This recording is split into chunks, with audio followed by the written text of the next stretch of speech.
Welcome to part 2 of days 8 and 9 of our epic 40-day 2025 Pacific Northwest road trip. In part 2, we conclude day 8 at Fossil Butte National Monument in Wyoming. After an overnight stay in Evanston, Wyoming, we traveled to the Bonneville Salt Flats in northwestern Utah before bedding down in Salem, Utah. The first stop of the day was at Fossil Butte National Monument in Kemmerer, Wyoming. Fossil Butte National Monument preserves one of the most significant fossil localities in the world, a 50-million-year-old ancient fossil lake bed.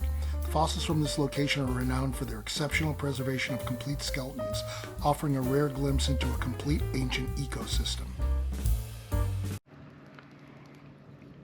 We're now on Chicken Creek Road at Fossil Butte National Monument.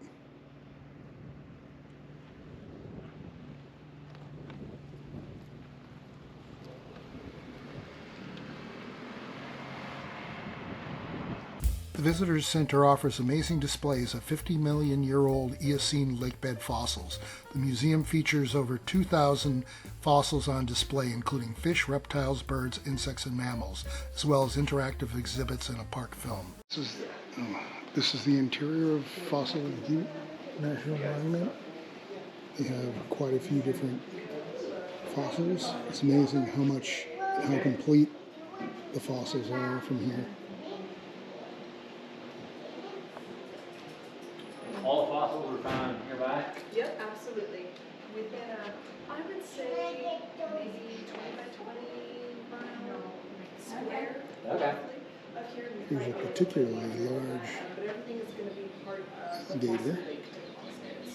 So very, very local to this area. The fish exhibits showcase numerous species, including the common Nidea eocena, a herring-like fish, Diplomystus dentatus, a freshwater herring, Etractosius simplex, a gar, Chrysopholus magnicaudatus, a paddlefish, and even the stingrays, Heliobatus radians. 8 species of turtles have been identified from Fossil Lake, including softshell and river pond turtles. The display case of scarcity of insects are organized by their taxonomic order, includes Coleoptera, beetles, Hymenoptera, wasps, bees, and ants, Diptera, flies and mosquitoes, Hemiptera, cicadas, leafhoppers, and water striders, Blatodia, cockroaches, Lepidoptera, butterflies and moths, and Orthoptera, grasshoppers and crickets. The plant fossils preserved in the rock matrix are sycamore, poplar, and ash. This is a large extinct crocodilian species called Borealossicus wilsoni. It is believed to have had a mixed diet, so likely an apex predator in its ancient lake environment, preying on fish and other small animals. Predator and prey highlights interactions preserved in the fossil record, such as a fish that suffocated on their prey and a turtle shell with bite marks.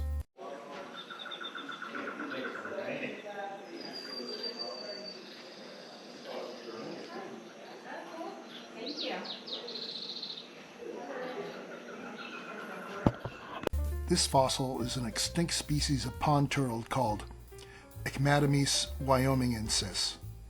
This genus of turtle is the oldest known geomydid in North America and is one of the most common early Eocene turtles. This large fossil palm frond is likely a palmacite species.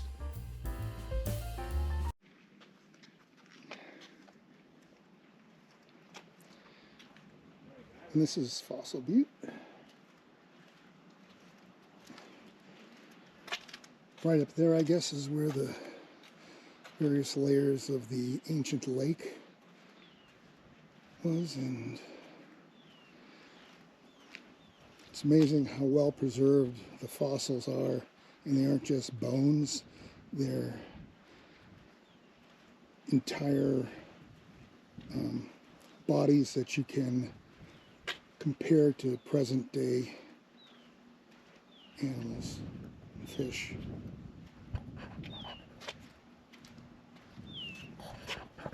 This is a view from the Visitors Center of the butte where the fossils were excavated.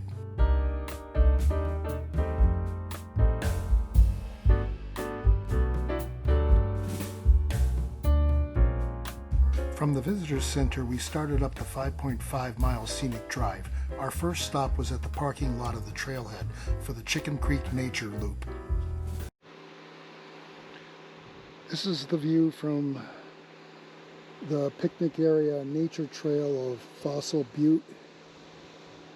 We decide we're probably not going to do the nature trail because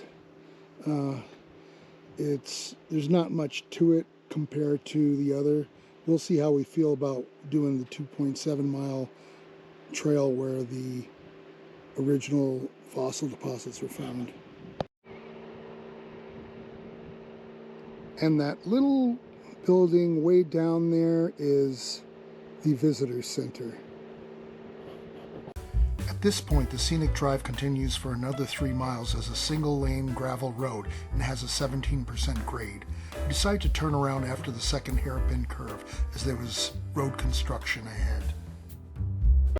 We've driven up the narrow dirt road at the top of Fossil Butte. Not going to go all the way to the very top because apparently they're doing road work and I don't know what that really means, but here's some of what you can see from up here.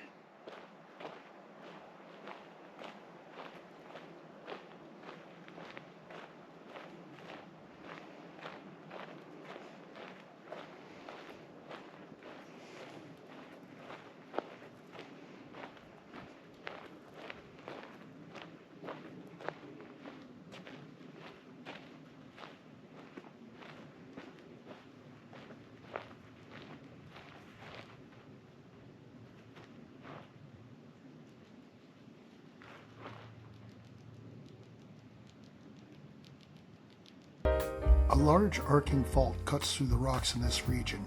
Ruby Point on the east side of the fault dropped down. The friction along the fault caused the rocks to bend. Subsequent smaller faults and erosion removed the rocks on the west side of the fault.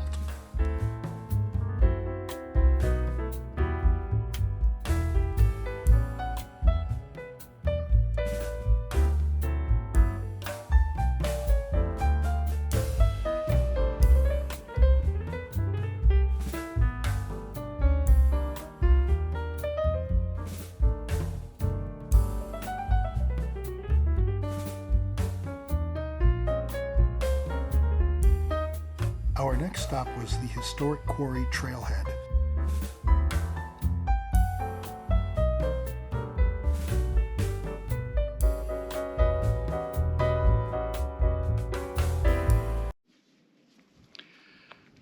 We're at the historic quarry trail. It's a 2.7-mile trail, so nearly a mile and a half going up. It's currently 92 degrees here at the bottom, and they said it's about 5 degrees warmer at the top. So Mary and I decided it's probably best for us not to go up to climb a mile and a half doing, I believe they said it goes up 800 feet in elevation and nearly 100 degrees out. So I think it's too much for us. So this is what it would have been.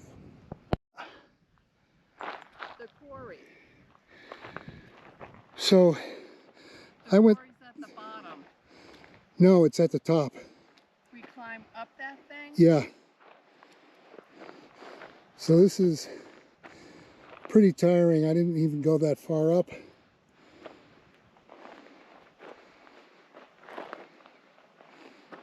See where the car is. It's just too hot. So we're going to call it a day. Unfortunately, souvenir hat pins were not available for Fossil Butte National Monument. Instead, we bought souvenir fossils at Ulrich's Fossil Gallery and Gift Shop. This is a fossil plate featuring a Diplomistus fish. They were a predatory fish with an upturned jaw, indicating that they were a surface feeder that often preyed on smaller fish like Nidia. This is a fossil of the extinct fish Nidia on a limestone matrix.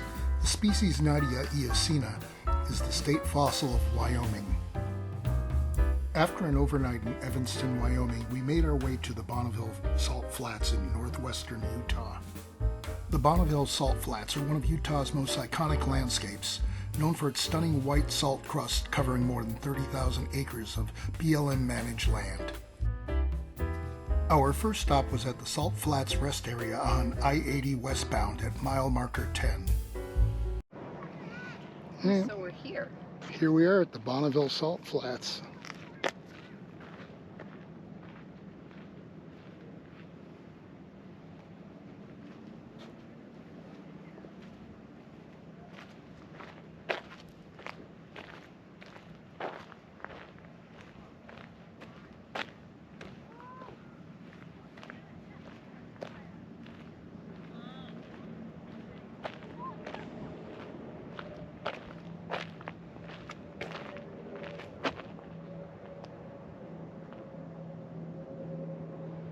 And this is where the land speed record was set.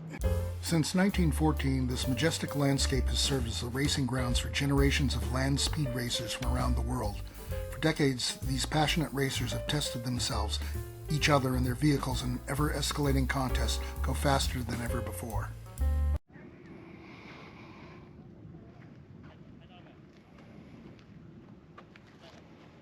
It's really strange. It is.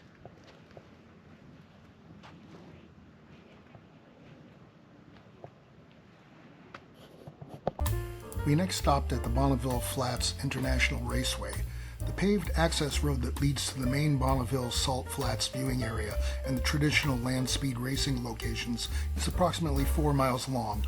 This road ends in a cul-de-sac from which visitors can drive further onto the Salt Flats themselves when conditions are suitable. And here we are at the actual speedway. I guess it's on Bureau of Land Management land. They're apparently doing race prep.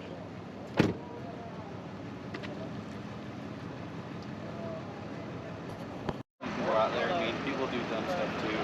Of course. Yeah.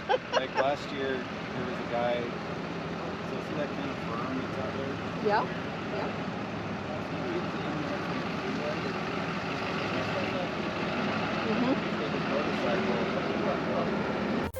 The Bonneville Salt Flats are a densely packed salt pan, a remnant of the Pleistocene Lake Bonneville.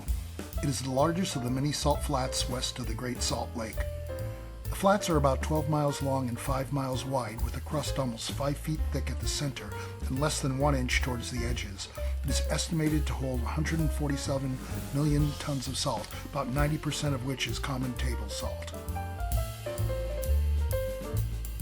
On August 3rd, 2025, 2 weeks before our visit, veteran land speed racer Chris Raschke died at the Bonneville Salt Flats during the annual Speed Week event after losing control of his Speed Demon Streamliner at 283 miles per hour while attempting a world record.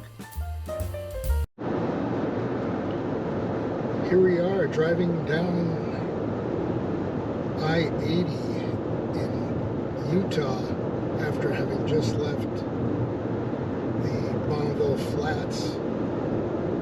This is pretty much what it looks like for the next 100 miles.